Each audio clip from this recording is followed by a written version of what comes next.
paying for this stock, Mr. Morse, you are going to be a very rich man. I'm rich enough. I just want to head my shipyard. Slippery little suckers. It happens all the time.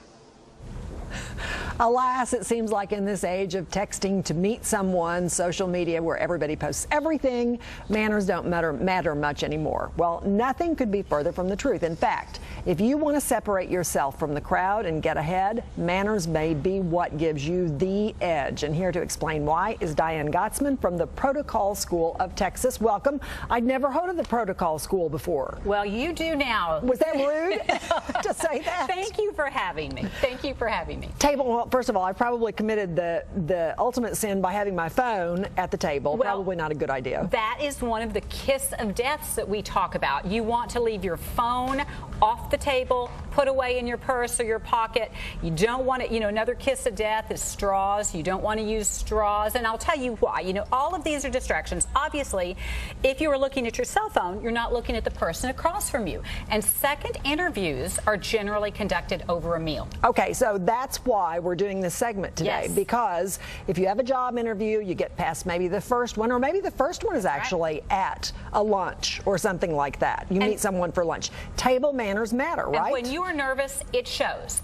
Table manners at a dinner table, whether you are on a job interview, whether you are on a date, whether you're with family and friends, the way that you behave at the table is the way that you behave outside as we interact. And the way that we treat the servers and wait staff is a good indicator of who you are. Okay, so what you want to do is you want to be comfortable so you can be confident. So what's the biggest, oh no, I don't know what to do, that people face? Well, there are so many. So we'll just start with water and bread. Bread plate and water glass. And if you make a B and a D, your bread is always on the left, and D, your drink is always on the right. Okay. And with your drink, drink, don't take the roll off of the boss's plate. That's right. Not and a good idea. The boss takes the roll off of your plate, you just leave it. You don't start bread plate roulette and take it off the CFO's plate.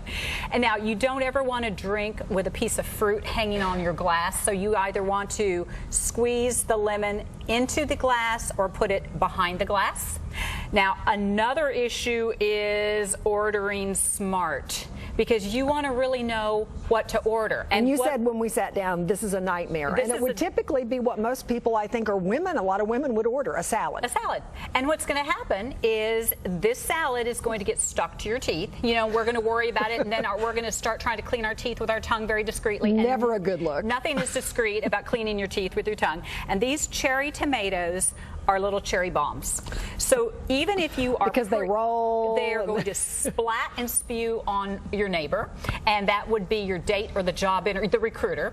So even if you are pre-ordered a salad, if they pre-order for you, just skip the cherry tomatoes. Nothing good can come out of it. I'm going to go back to before you order. When you sit down at the table, what's the first thing you need to do?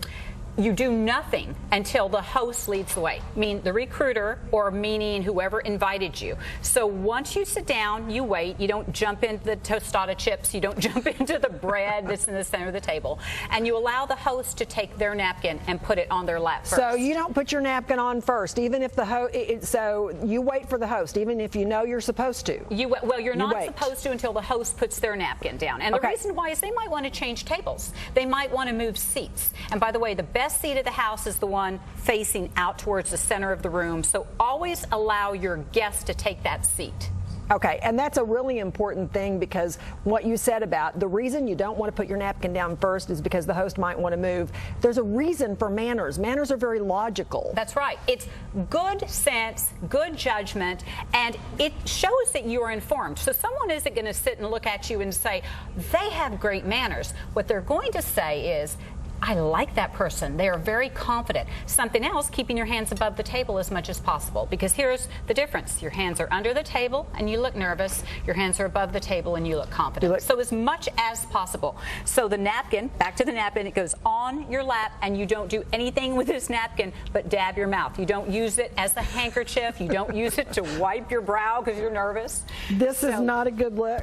That is not a good look. Guys, keep your tie down, not back. It's not not a napkin. The tie is not a napkin. And you keep it folded, and the fold goes to your waist. Okay, what about, you told me, you said this is a time bomb right here? Well, the cherry tomatoes are a time bomb. I'm sorry. The salt and pepper is passed together. So salt and pepper are married. So you pass them to the right, and they stay together. So if someone says pass the salt? You pass the salt and pepper.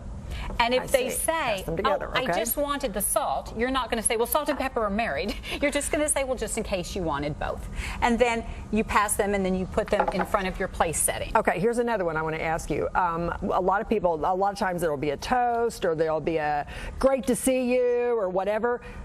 There are differences of opinion on this. Clink or no clink? No clink.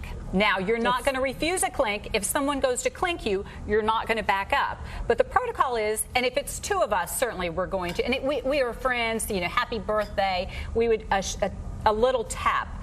But it's not necessary. If there's a group of people, you raise your glass to the center of the table. If someone goes to touch your glass, by all means, it's like refusing a handshake. You know, go ahead and clink. But at a job interview, no one is going to be toasting you, and you're certainly not going to be toasting your recruiter. Okay, finally, what's the appropriate amount to tip? 18%. It used to be 15%. Okay. Average is 18%. You invite, you pay, and you tip.